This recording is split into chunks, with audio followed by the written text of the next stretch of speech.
मनाचं, हृदयाचं परिवर्तन, नूतनीकरण यावरती आपल्याला प्रबोधन करणार आहे. तर सर्वांच्या वतीने फादर क्रिस्टियन प्रवास आम्ही तुमचं स्वागत करतो. वेलकम. थँक्यू.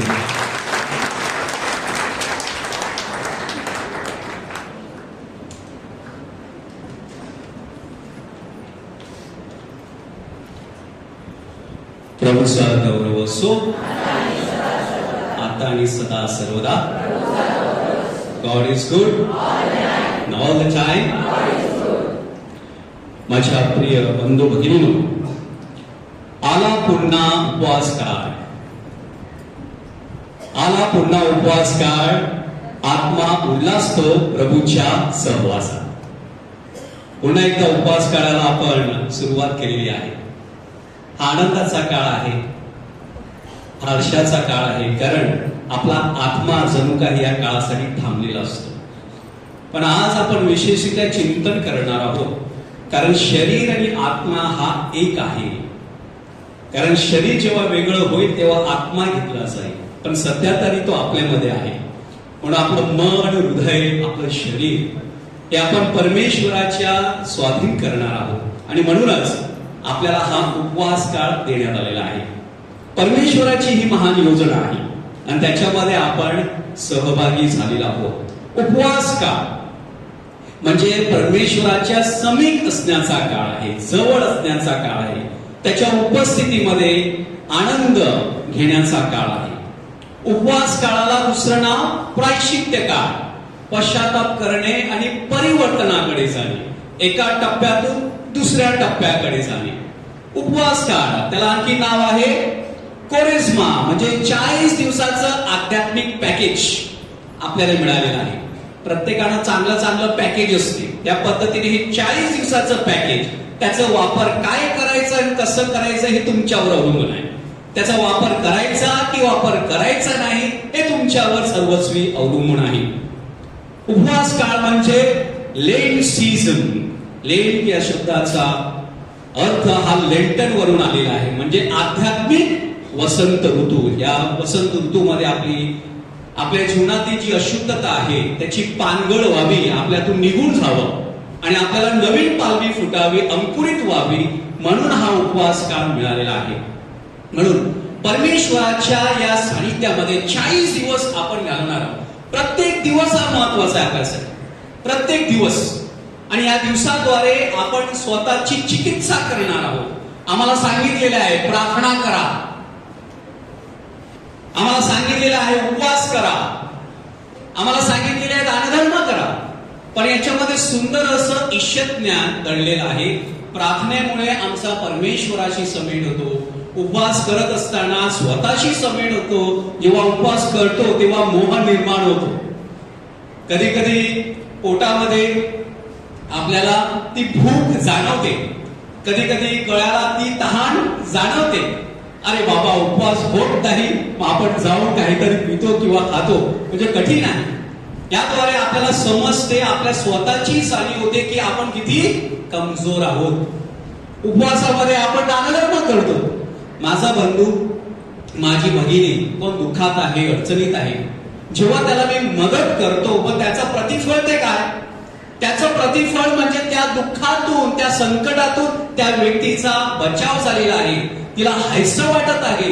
हा सगळा मोठा मोबदला आपल्याला देण्यात आलेला आहे. म्हणून उपवास काळ म्हणजे दैवी योजना जी परमेश्वराने प्रभू येशू ख्रिस्ताद्वारे परिपूर्ण केली आणि अखिल मानव जातीला तारणाचा अनुभव दिला.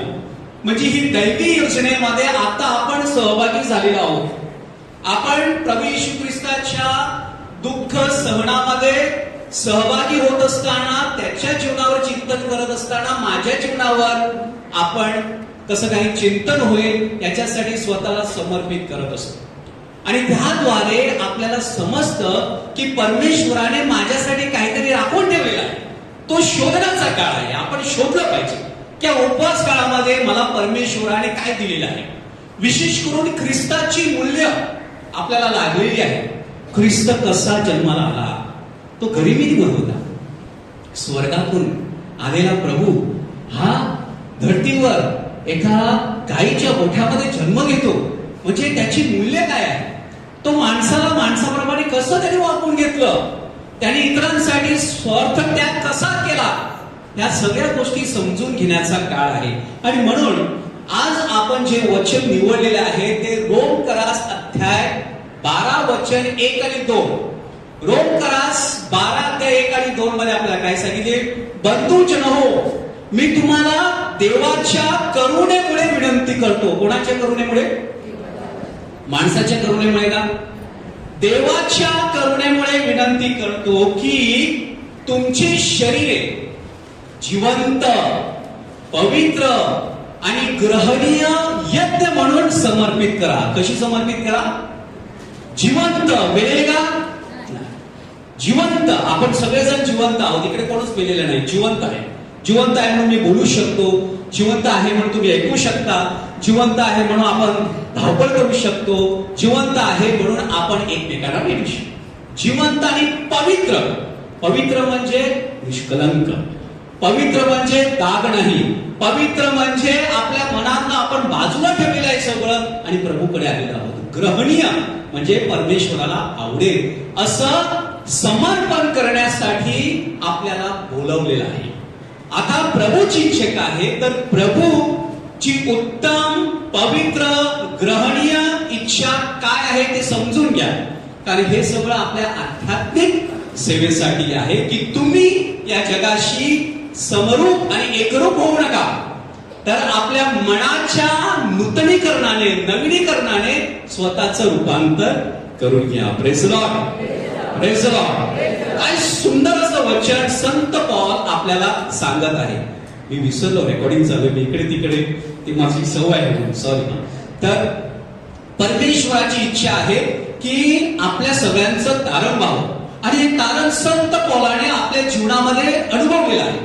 आणि तेच गूढ रहस्य संत पौल आपल्या समोर सांगत आहे की देवाची करुणा आपण अनुभवलेली आहे का, आपली शरीरे कशी आहेत, देवाची इच्छा काय आहे आणि आपलं रूपांतर हे कसं घडणार आहे. ग्रीक भाषेमध्ये शब्द आहे मेटानॉया. मेटानॉया म्हणजे काय? परिवर्तन.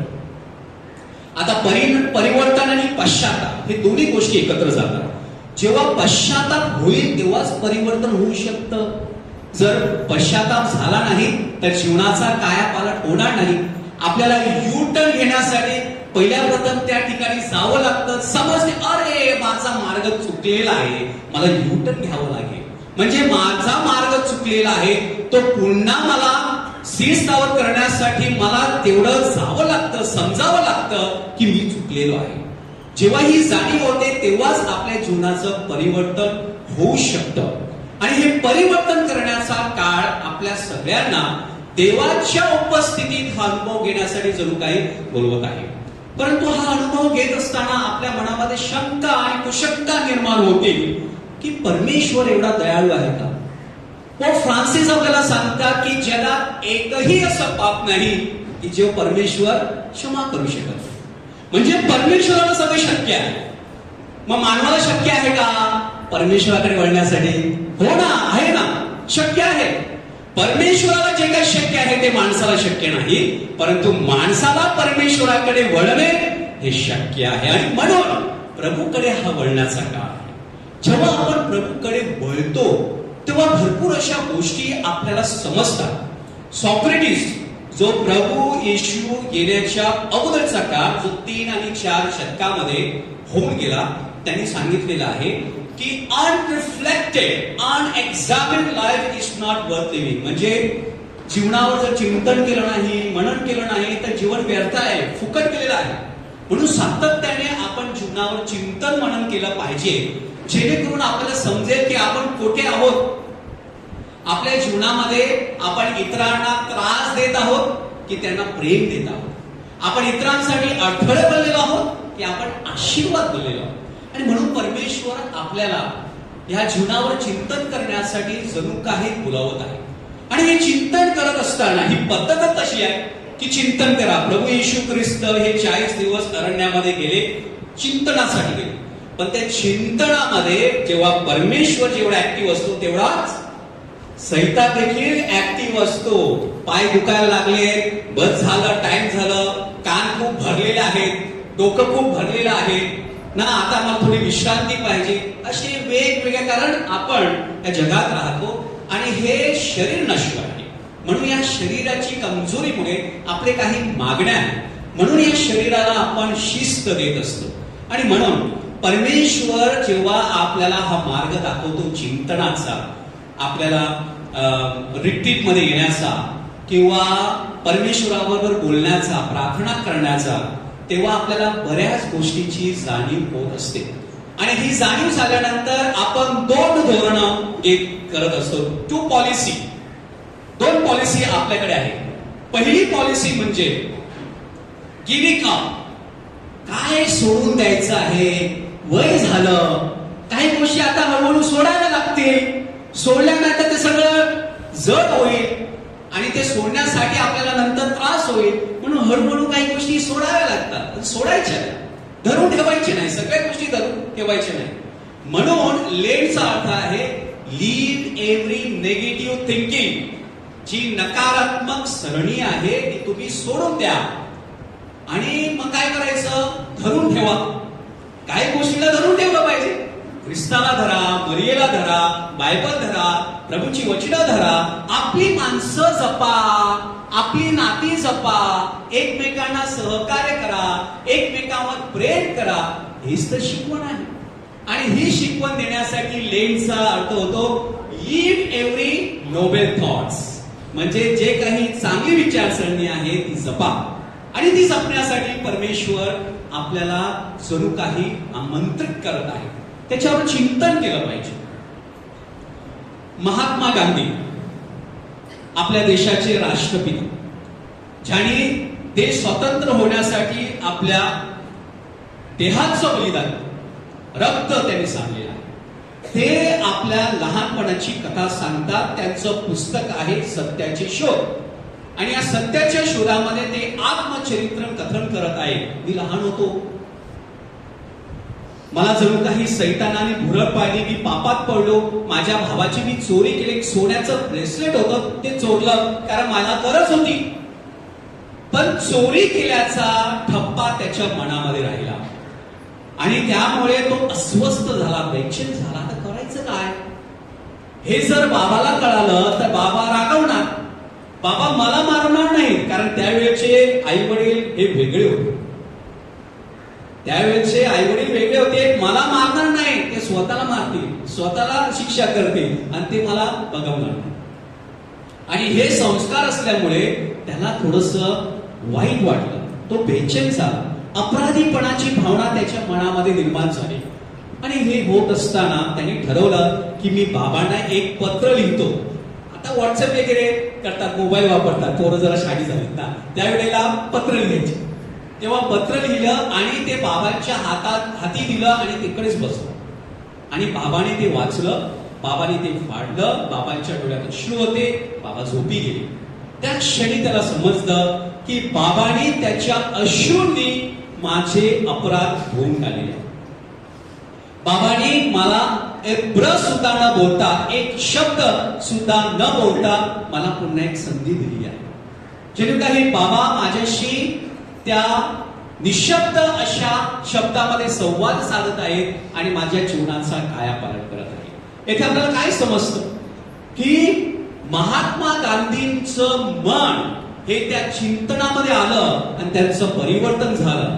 ते परिवर्तन असं झालं की त्यांनी ठरवलं की चोरी करणार नाही, पण यापुढे मी सत्याचे प्रयोग करणार.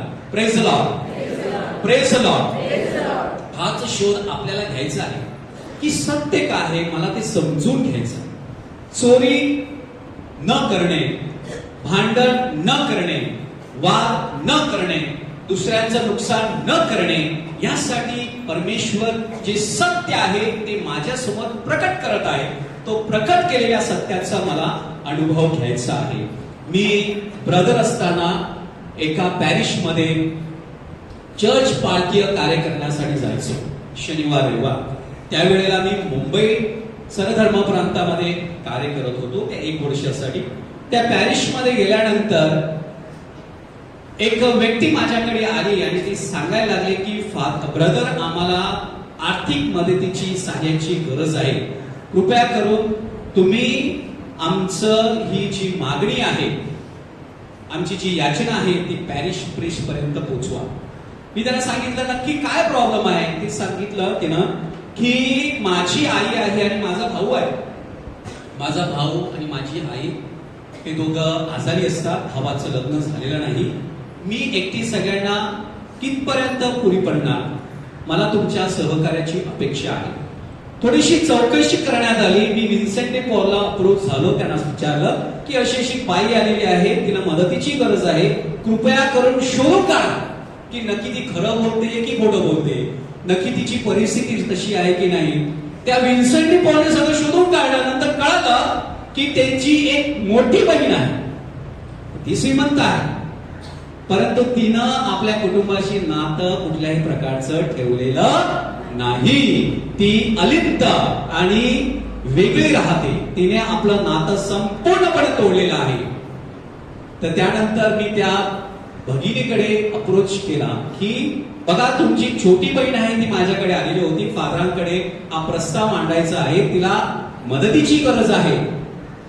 तिला चर्च मधून मदत मिळण्या अगोदर तुम्हाला तिला मदत करायची आहे का. कारण उद्याला असं नको की ह्या व्यक्तीचं नाव आलेलं आहे, या व्यक्तीला पैसे गेलेले आहेत, मी असताना तुम्ही असं का केलं. म्हणून त्या बहिणीला आम्ही अप्रोच केला आणि सांगितलं. ती सांगितलं की ब्रदर आमचं काही लेणं देणं नाही आहे, आमचं नातं तुटलेलं आहे, पण ती व्यक्ती चर्चमध्ये कार्यरत होती. तशी ती व्यक्ती वाईट नव्हती, चांगली होती, चांगलं कार्य करायची. परंतु एखादी असा विषय निघाला किंवा प्रसंग घडला की पटकन आपण बोलून जातो ना, मग ती कशी पुढे पुढे करते आणि घरामध्ये काय परिस्थिती आहे ते आम्हाला माहिती आहे, आपण सहज बोलतो. परंतु मी तुम्हाला सांगू इच्छितो की ती भगिनी सुंदर होती, चांगली होती, चांगलं पवित्र असं कार्य करायचं, परंतु तिच्या मनामध्ये हा जो राग दडलेला होता, हा जो द्वेष होता, तो काही निघाला नव्हता. त्याच्यामुळे तिचं समेट झालं नव्हतं. तर मी तिला सांगितलं की सुवर्ण संधी आहे, आपल्या आईला आपल्या भावाला मदत करू, तू तुझं समेट घडवू शकतेस. पण तिने त्यावेळेला उत्तर दिलं नाही. आता बेसिक ख्रिश्चन कम्युनिटी म्हणजे मूलग्रामी ख्रिस्ती समाज हे आपल्याला माहित आहे. आणि गावागावामध्ये सभा असतात, कारण गावामध्ये ही आपण बेसिक ख्रिश्चन कम्युनिटी जागृत ठेवतो, जिवंत ठेवतो आणि त्या पद्धतीने कार्यरत असतो. आणि ते जिवंत ठेवण्यासाठी आपण 7 पायऱ्यांची प्रार्थना अगोदर करायचो. तुम्हाला आठवत असेल 7 पायऱ्यांची प्रार्थना. तर त्या वेळेला 7 स्टेप्स प्रेयर आम्ही त्या तिच्याच घरामध्ये त्यावेळेला होती, त्या कम्युनिटीमध्ये. तर त्यावेळेला जे वाचन होतं की मी माझ्या भावाला किती वेळा क्षमा करायची. पेत्राने किती वेळा सांगितलं? 7 वेळा. आणि येशूने किती वेळा सांगितलं? 7च्या 70. अरे बाप रे. आता देवाचे शब्द ब्रदर समोर आहे, विषय माहित आहे, आज पार तिच्या अंतःकरणात गेली, ती अस्वस्थ झाली. अरे अरे अरे, परमेश्वराच्या शब्दाने मला मारून टाकलेला. ती अस्वस्थ झाली, बेचैन झाली. 2-3 दिवसानंतर तिचा मला फोन आला इंटरकॉम वरून आमच्या सेमिनारीमध्ये. तिने मला सांगितलं की ब्रदर मी चुकलेले आहे, देवाच्या शब्दापुढे मी माझा अहंकार ठेवू शकत नाही, देवाच्या शब्दापुढे मी स्वतःला मोठं करू शकत नाही, देवाच्या समोर मी माझ्या अंतःकरणात काळं ठेवू शकत नाही. जे काही काळं आहे, जे काही अशुद्ध आहे ते आपल्याला दूर करावं लागेल. आणि तिने सांगितलं की यापुढे मी माझ्या आईची आणि माझ्या भावाची मदत करेन आणि त्याचबरोबर माझ्या छोट्या बहिणीला देखील सांभाळून घेईल. Praise the Lord, praise the Lord. याच्यातून काय समजते आपल्याला? मन परिवर्तन झालेलं आहे. मन परिवर्तन करा. आपली नातं जपण्यासाठी त्या प्रॉपर्टीवरून तिकडेच राहणार आहे. आपली जिवंत माणसं गमवू नका. खूप कठीण आहे माझ्या प्रिय बंधू भगिनींनो, ज्यांच्या जीवावरून जाते त्यांनाच माहित आहे. कारण हे सगळ्या गोष्टी सोप्या नाही की फादर तुम्हाला बोलणं सोपं आहे की पटकन सबमिट करा, ओके. परंतु ही प्रभूची शिकवण आहे. या प्रभूच्या शिकवणीला कुठल्याही प्रकारचं 19-20 करता येत नाही, कॉम्प्रोमाइज करता येत नाही. ती आपल्या परीने प्रयत्न करा. 1 वर्ष लागेल, 2 वर्ष लागेल, पण करा. ती भावना आपल्या अंतःकरणात ठेवा की ती माझी आई आहे, माझा भाऊ आहे, माझी बहीण आहे. आम्हाला कशा प्रकारे हा समेट घडवून आणता येईल. आणखीन एक कथा तुम्हाला सांगतो की सुंदर जी आपल्या जीवनाला कलाटणी देणारी आहे. मालक आणि नोकर साफसफाई करत होता, तर अचानक त्याच्या हातातून तो पेन पडला आणि तो फुटला. मालकाने लांबून बघितलं. लांबून बघत असताना मालक भडकले, चिडले, रागावले, त्याच्यावर खेकसले. त्याला सांगितलं, तुला अक्कल नाही का, तुला दिसत नाही का, हे काय केलंस तू? त्या शब्दाने तो नोकर जो काम करत होता तो थोडा भयाला, कारण मालक ओरडले. तो थोडा दुःखी झाला. तो बाहेर गेला आणि आपलं काम करू लागला. थोड्या वेळाने त्या मालकाला देखील वाईट वाटलं. त्या मालकाने त्या नोकराला बोलवलं आणि त्याला सांगितलं की तू माझी एवढी काळजी घेतोस, तू मला सांभाळतोस, एका क्षुल्लक कारणासाठी मी तुझ्या रागावं हे काही योग्य नाही. तेव्हा तो नोकर म्हणाला, पण साहेब, माझ्या हातून ती चूक घडली आणि तुम्ही माझ्यावर रागावला तर त्याच्यात काही हरकत नाही. परंतु त्या मालकाने त्या नोकराचा हात पकडला आणि त्याला सांगितलं, मला क्षमा कर. जोपर्यंत तू मला क्षमा करत नाही तोपर्यंत मी तुझा हात सोडत नाही.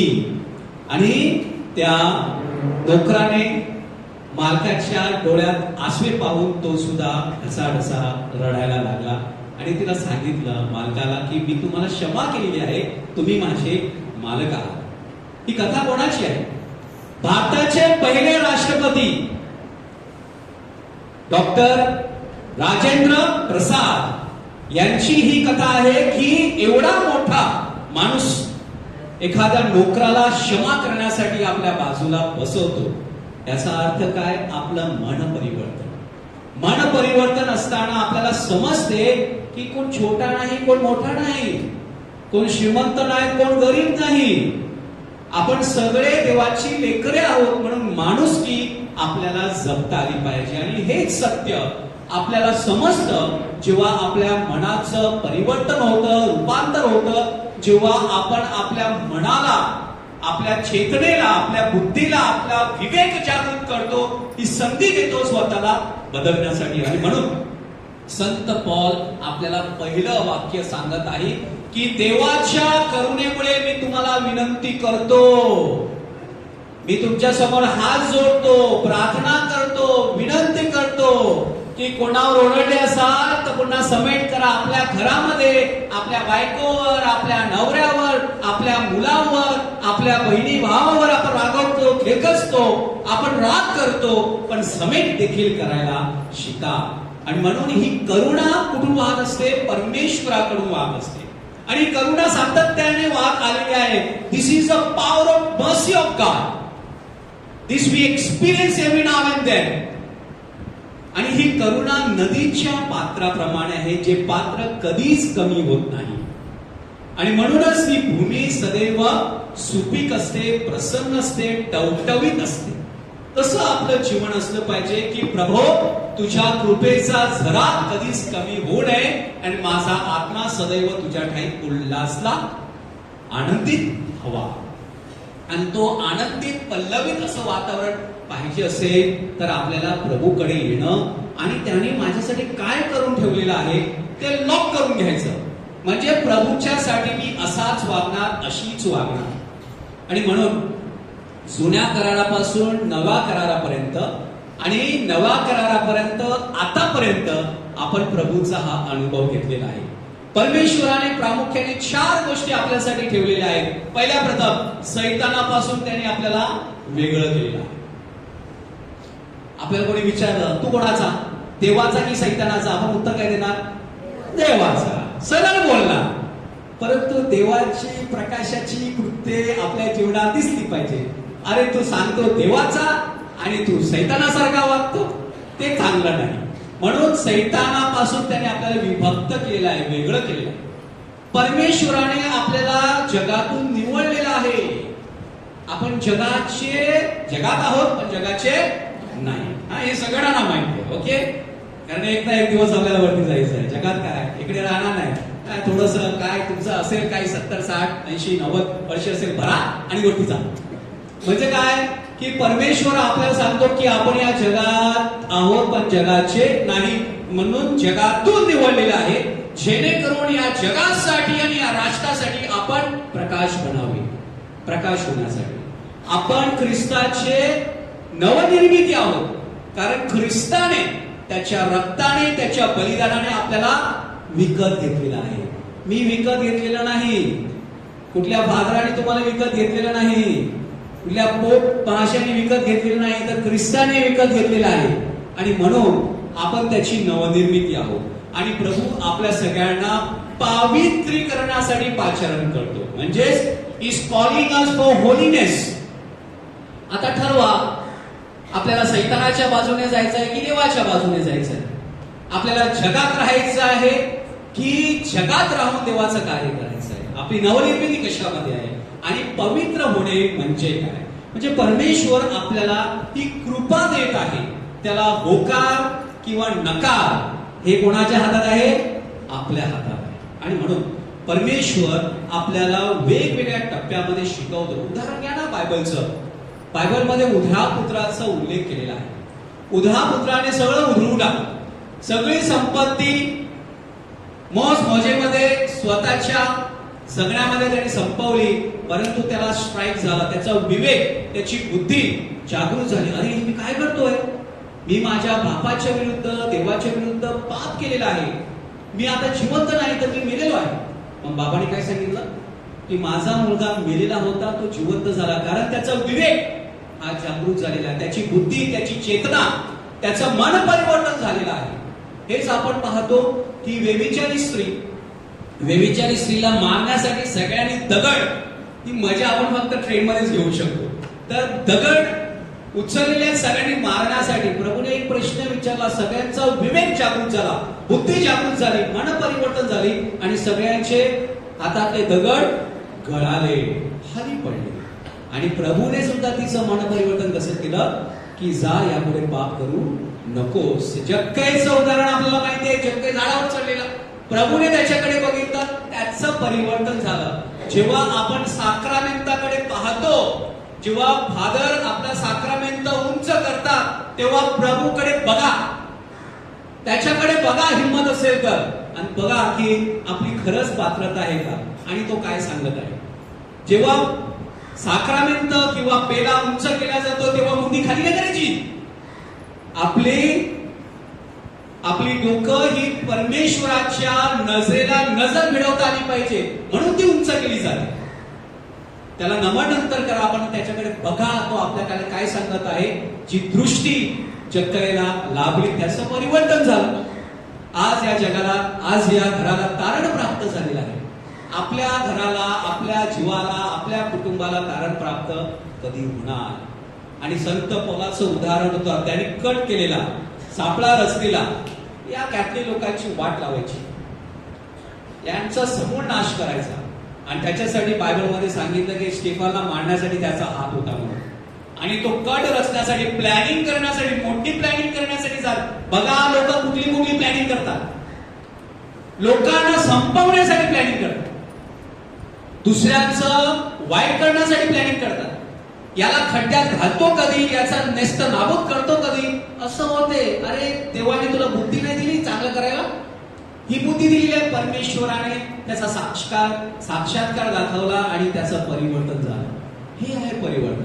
म्हणजे परमेश्वर आपल्या सगळ्यांचं परिवर्तन करण्यासाठी थांबलेला आहे. हा कृपेचा जरा सातत्याने वाद आलेला आहे. Praise the Lord, praise the Lord. म्हणून ही कृपा पाहिजे असेल तर संत पौल आपल्याला सांगतात, आपल्याला अर्पण करावं लागेल. काय अर्पण करायचं? आपले शरीर. कशी अर्पण करायची आहेत आपल्याला? जे जिवंत आहेत, पवित्र आहेत आणि ग्रहणीय आहे. आता शरीर बोलल्यानंतर माझं मन पण आहे, माझं हृदय पण आहे, माझी बुद्धी पण आहे, माझ्या भावना पण आहेत, माझं स्वतःचं मन आहे, म्हणजे मला स्वतःला मत आहे, ते मला द्यायचं आहे. म्हणजे माणसाचं शरीर किती दुर्बळ आहे ते बघा. दुर्बळ आहे आपण. कोणतरी येणार आपल्यावर खिचकून जाणार, म्हणजे आपल्याला दुर्बळ आहोत. तो मोठा शहाणा, त्याच्याकडे ताकद आहे, पॉवर आहे, त्याच्याकडे सत्ता आहे, तो सहज बोलू शकतो. म्हणजे आपण दुर्बळ आहोत, आपण दुर्लक्षित आहोत. कितीतरी गरीब लोक आपल्याला रस्त्यावर दिसतात, दुर्लक्षित. किती जर वंचित आहेत, वंचित आहेत. अरे पॉलिटिशियन्स, पोलीस आणि तुम्हाला कशासाठी नेमून दिलेला आहे? तुमची जी यंत्रणा आहे ती कशासाठी वापरतात? अनेक लोक स्वयंसेवक म्हणून पुढे येतात, अनेक गरिबांचा उद्धार करण्यासाठी प्रयत्न करतात. म्हणजे ही परिस्थिती आपण पाहतो की आपलं शरीर किती दुर्लक्षित, वंचित, शोषित, किती शोषण होते आपलं, किती छळ होतात. आणि एका बाजूला आपण बघतो की आपण शरीराचे चोचले पुरवण्यासाठी केवढा नाहक खर्च करतो. एका ठिकाणी रेलचेल चालू आहे भरपूर, दुसऱ्या ठिकाणी उपासमार. एका ठिकाणी माणसं खूप काम करत आहे, कामामध्ये गुंतलेले, दुसऱ्या ठिकाणी हा आळशी लोळतोय. म्हणजे आपलं हे शरीर बघा, आपण एकमेकांचा अपमान करण्यासाठी, निंदानालसी करण्यासाठी घालवतो. म्हणून आपलं शरीर हे जिवंत, पवित्र आणि ग्रहणीय असलं पाहिजे. ते कधी होणार? ते कसं होणार?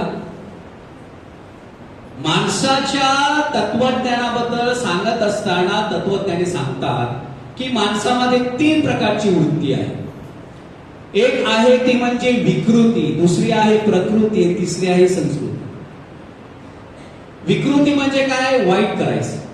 आणि याचं सुंदर उदाहरण देत एका फादरांनी सांगितलेलं, ज्याला भूक नाही तरी खातो त्याला म्हणतात विकृती. खातोय, अरे टाइम झाला ना, अरे पण तुला भूक नाही लागली? नाही, टाइम झालाय ना, जेवणचे टाइम झालं, 1 वाजले, भूक लागली ना, परंतु जेवण, त्याला म्हणतात विकृती. प्रकृती, ज्याला भूक लागते तेव्हा तो खातो. हे जनावरांकडून आपण शिकलं पाहिजे. जनावरांना भूक लागली ते जेवण, जेवण झाल्यानंतर तो परत शिकारी करत नाही. नाहीतर लायन किंवा वाघ बघतो त्याने सगळे मारून टाकले असते. त्याला भूक लागते तेव्हा तो खातो. आणि संस्कृती, भूक लागून सुद्धा तो त्याग करतो. आपले आई वडील, आपले वरिष्ठ माणसं पहिले लहान मुलांना देणार, तुम्ही खा, नंतर आम्ही खा. ही संस्कृती. मग ही संस्कृती जपण्यासाठी परमेश्वराने जो मार्ग दाखवलेला आहे तो आपल्याला चालावा लागेल. जो गलतीकरास पत्र अध्याय 5 वचन 6 ते 23 मध्ये आपल्याला शिकवलेलं आहे की तुम्ही देह वासनेने चालतात की आत्म्याच्या प्रेरणेने चालतात. म्हणून आपल्याला देह वासना आणि आत्म्याच्या प्रेरणेने चालणं म्हणजे काय हे फार समजलं पाहिजे. अलीकडेच पुण्याला घडलेली घटना, आता आपल्यामध्ये भरपूर वरिष्ठ माणसं बसलेली आहेत, तुम्ही ऐकलं की नाही मला माहिती नाही. स्वारगेट बसस्थानावर एका 26 वर्षाची जी तरुणी आहे तिच्यावर अत्याचार करण्यात आले. तिला बसमध्ये कोंडून तिच्यावर अत्याचार झाले. तिची आता अब्रू ही चव्हाट्यावर आलेली आहे, केस चालू आहे. म्हणजे असे नराधाम आपल्याला या जगामध्ये, समाजामध्ये फिरत असताना दिसत आहे. काय करायचं यांचं? त्या दिवशी एक न्यूज आलेली होती की गुजरातमध्ये 4 तरुण पकडलेले आहेत. त्याच्यामध्ये एक गुजरातचा, एक सांगलीचा, एक दिल्लीचा, एक वसईचा, 19 वर्षाचा मुलगा. अरे बाबाने, आईने तुला एवढं मोठं शिकवलं, तुला एवढं मोठं केलं, तू एवढं हुशार, आणि कशामध्ये? जे हॉस्पिटलचे जे कॅमेरे आहेत, सीसी कॅमेरे, ते हॅक करायचे आणि तिकडे स्त्रियांची जी व्हिडिओ आहेत ते त्याच्यानंतर सोशल मीडियावरती अपलोड करायचे. अरे तुला काय कामधंदा नाही का? ही कामं करण्यासाठी आई वडिलांनी ख्रिस्ती म्हणून तुला शिकवलं, एवढं मोठं केलं, एवढ्या वेळेस तू देवळात येऊन ह्याच गोष्टी शिकला. म्हणजे परमेश्वर आपल्या सगळ्यांना समाजामध्ये काय चाललं याचा आढावा घेऊन आपलं मन परिवर्तन करण्यासाठी, हृदय परिवर्तन करण्यासाठी बोलवत आहे. 40 दिवसाचं पॅकेज आहे. 40 दिवसाचं पॅकेज.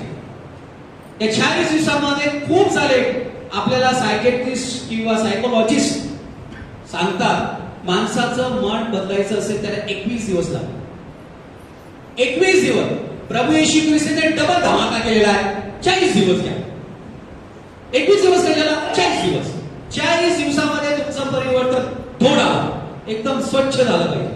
पण होत नाही, कारण आपण प्रभूला खूप खूप आणि खूप गृहीत धरलेलं आहे. त्याचं बलिदान आपण खूप गृहीत धरलेलं आहे. हे कोणीतरी बदललं पाहिजे. आणि म्हणून परमेश्वराला आपली शरीरे हवी आहेत. का शरीरे हवी आहे? कारण परमेश्वराने आपल्या शरीराची निर्मिती केलेली आहे.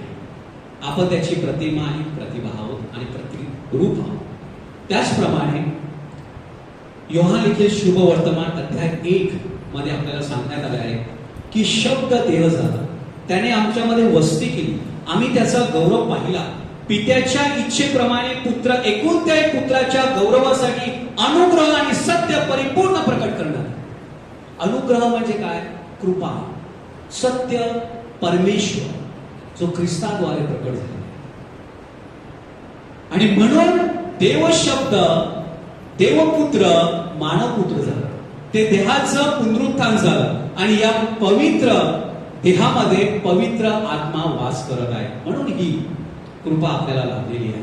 म्हणून कोणी आपल्या देहाचं अहम बाळगू नये. हे तत्वज्ञान मला एका बाईची एक नातेवाईक आलेली, थोडीशी गप्पा गोष्टी करण्यासाठी फादरांकडे येतात ना काही जण माणसं भेटण्यासाठी, ती आलेली. ती बोलता बोलता तिच्यातून एक तत्वज्ञान बाहेर पडलं की माणसाने आपल्या देहाचा अहम बाळगू नये. आता देहावर चिंतन करत असताना म्हणजे काय? देह म्हणजे सौंदर्य, देह म्हणजे ऐश्वर्य, देह म्हणजे आरोग्य. देह मंदिर चित्त मंदिर एक तेथे प्रार्थना, सत्य सुंदर मंगलाची नित्य हो आराधना. तुमच्या सौंदर्यामध्ये, तुमच्या ऐश्वर्यामध्ये, तुमच्या आरोग्यामध्ये देवाची आराधना झाली पाहिजे. देवाची आराधना झाली पाहिजे. तेव्हा आपण हे देह परमेश्वरासाठी समर्पित करू शकतो. या देहाच्या द्वारे, या मनाच्या द्वारे स्वतःचं परिवर्तन करू शकतो. आणि म्हणून देह आपण का अर्पण करावा? कारण या देहाचा मालक कोण आहे? परमेश्वर. Praise the Lord, praise the Lord.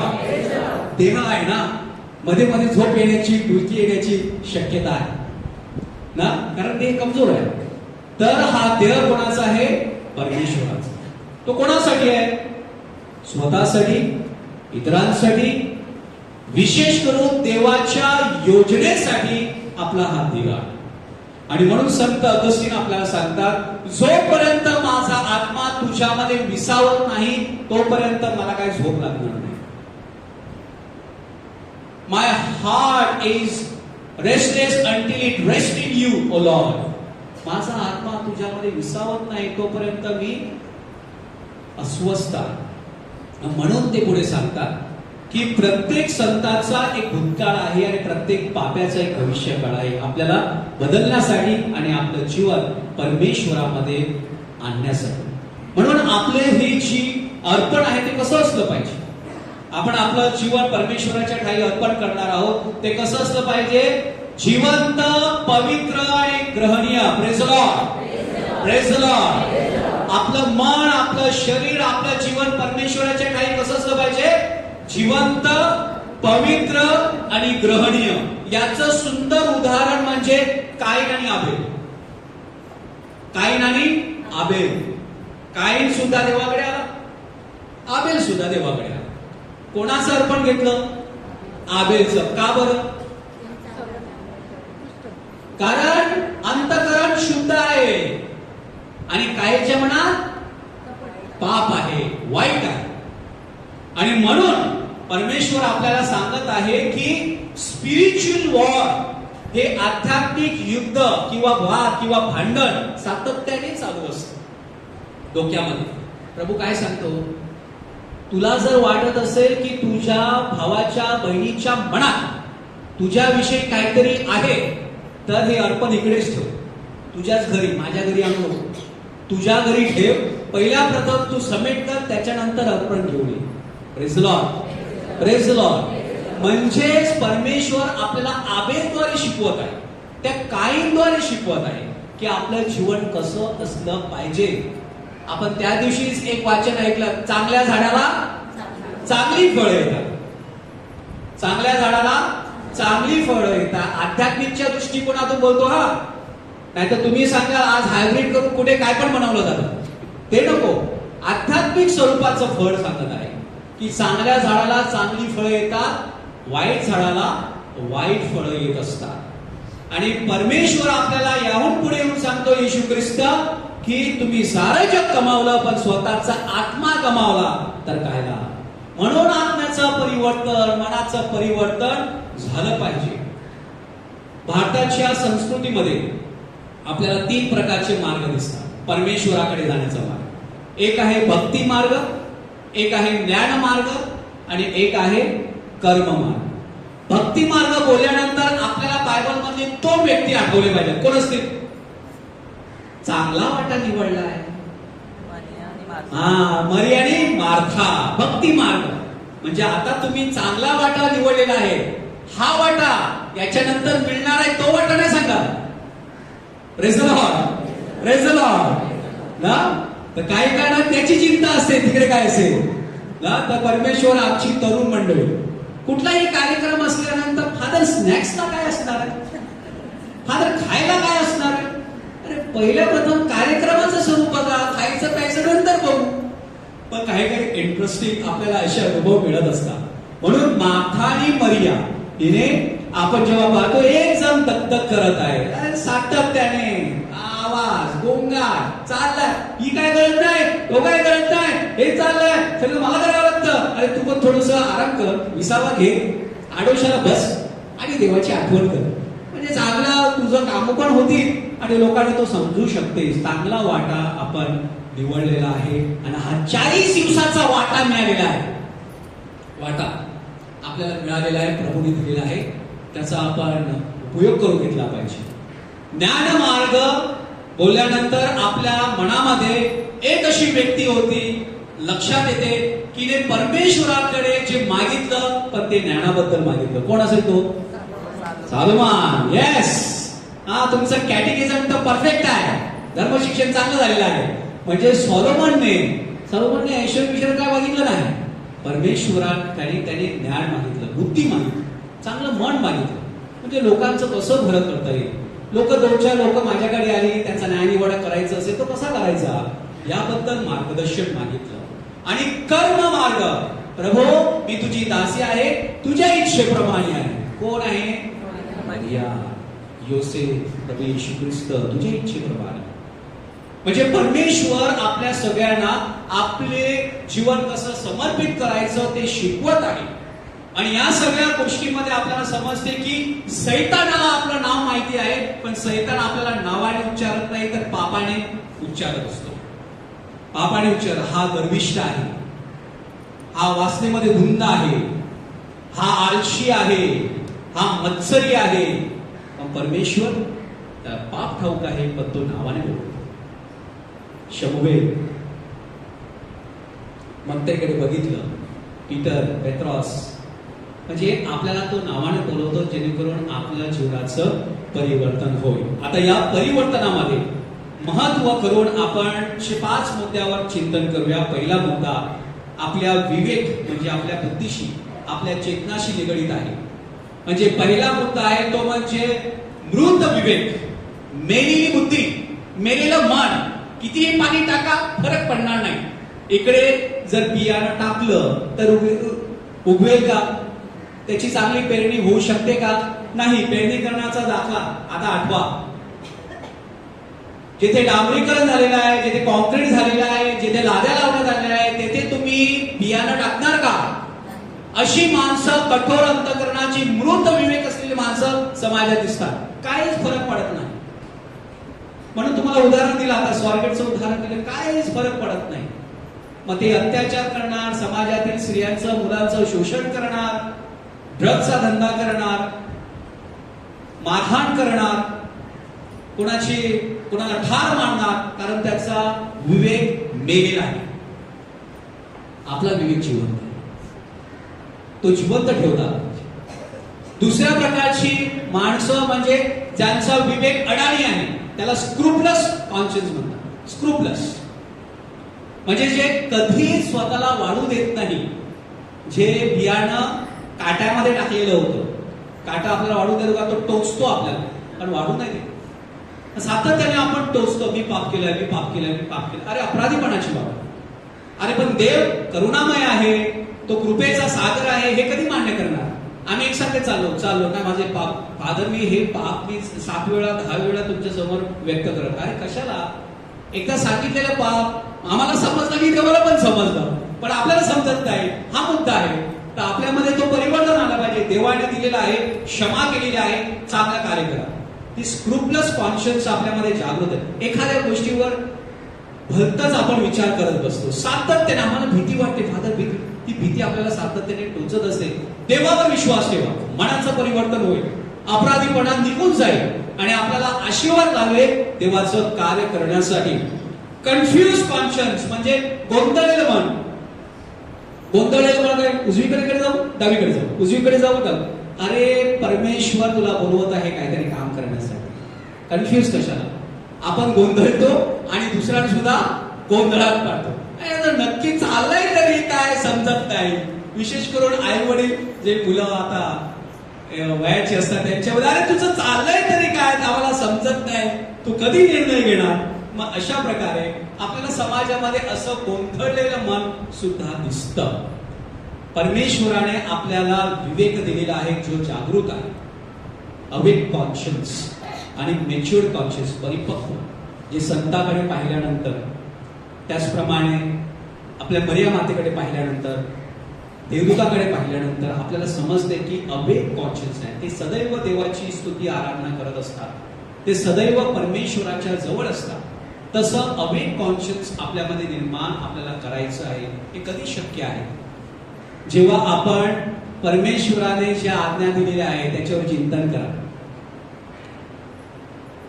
आम्ही कोमसाला येतो आणि दुसऱ्यांची पापं सांगायला लागतो. आम्हाला आमची पापं सांगायची आहे.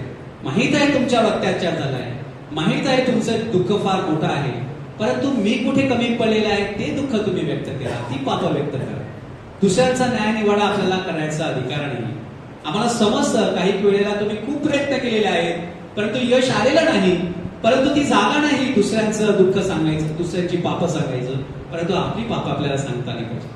आणि हे सांगत असताना येशूची शिकवण आणि येशूची वचनं आपल्याला आठवली पाहिजे. येशूने काय शिकवलेलं आहे, आपल्याला कुठलं वचन केलेलं आहे, हे जेव्हा आपण सातत्याने करतो तेव्हा आपलं मन परिवर्तन, आपलं स्वतःचं रूपांतर होत असते.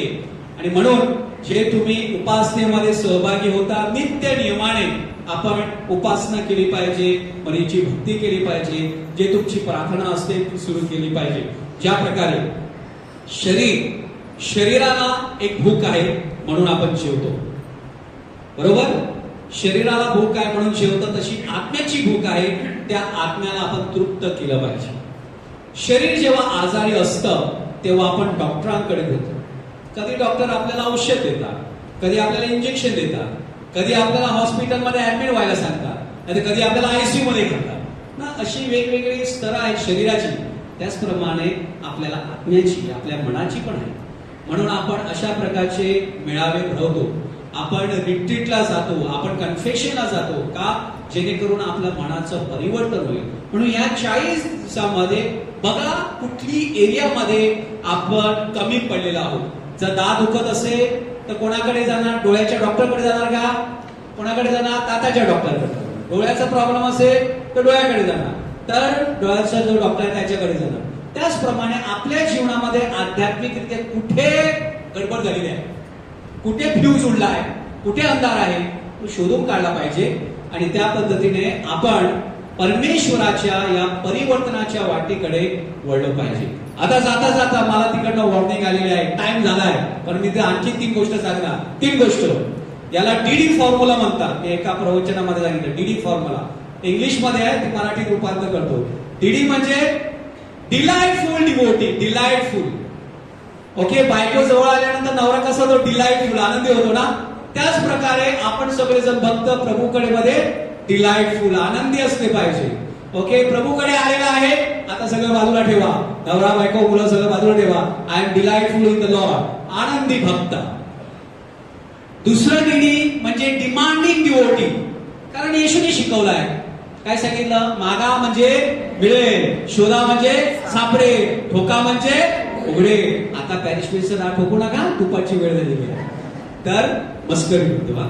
तर डिमांडिंग डिवोटी म्हणजे काय? डिमांडिंग डिवोटी म्हणजे आपण शोधलं पाहिजे, आपण मागितलं पाहिजे सातत्याने, तेव्हा परमेश्वर आपल्याला देत असतो. आपण भांडलं पाहिजे. आता भांडण करण्यासाठी कुठे जाणार?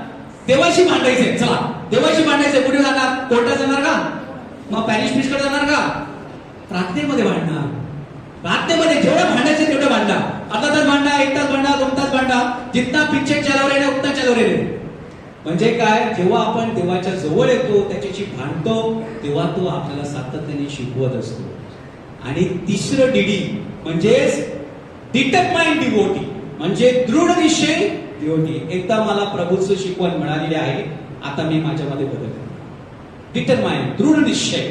आज आलेले आहात, दृढ निश्चय करा. काय साफ करायचं आहे, काय ठेवायचं आहे, आपला आत्मचिकित्सा, आत्मपरीक्षण करूया आणि प्रभूला आपल्या जीवनाद्वारे गौरव देऊया. मन परिवर्तन करा, प्रभूच्या सहवासात या. हा काळ आनंदाचा, सुखाचा, आत्म्याच्या भरभराटीचा जावो, हीच प्रार्थनामय शुभेच्छा. God bless you.